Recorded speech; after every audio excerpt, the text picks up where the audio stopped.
అవసరమైతే స్లీపర్ బస్సులు రద్దు. దీనిపై కేంద్రాన్ని సంప్రదించాం. మంత్రి రాంప్రసాద్ రెడ్డి వెల్లడి. ఆంధ్రప్రదేశ్లో స్లీపర్ బస్సులు రద్దు చేయబోతున్నట్టుగా తెలుస్తుంది. ఇక్కడ ప్రజల ప్రాణాలను బలిగొంటున్న స్లీపర్ బస్సులను అవసరమైతే భవిష్యత్తులో రద్దు చేస్తామని రవాణా శాఖ మంత్రి అయితే అన్నారు. ఇప్పటికే దీనిపై కేంద్రాన్ని సంప్రదించామని పేర్కొన్నారు. ప్రయాణించే రెండు ప్రాంతాల మధ్య దూరాన్ని లెక్కించి బస్సు గమ్యస్థానం చేరాల్సిన సమయాన్ని నిర్దేశిస్తాం. అంతకంటే ముందు వెళ్తే బస్సును సిటీలోకి అయితే అనుమతించబోం. 300 కిలోమీటర్లు అంతకంటే ఎక్కువ దూరం ప్రయాణించే ప్రైవేటు బస్సుల్లో 2 డ్రైవర్లు ఉండాల్సిందే. రాత్రిపూట డ్రైవర్ నిద్రపోయేందుకు ఒక సీటు కేటాయించాలి.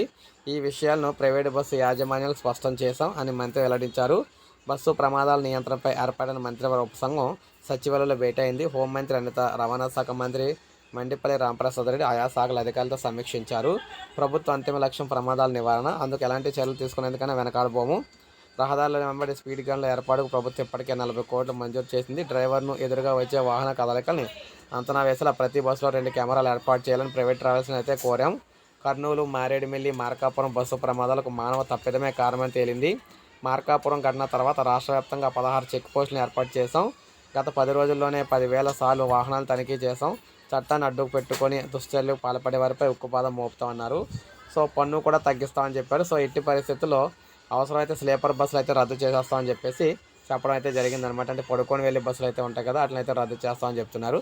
సో ఇది మనకు అప్డేట్. ఒక లైక్ చేయండి, సబ్స్క్రైబ్ చేసుకోండి, మన ఛానల్ సబ్స్క్రైబ్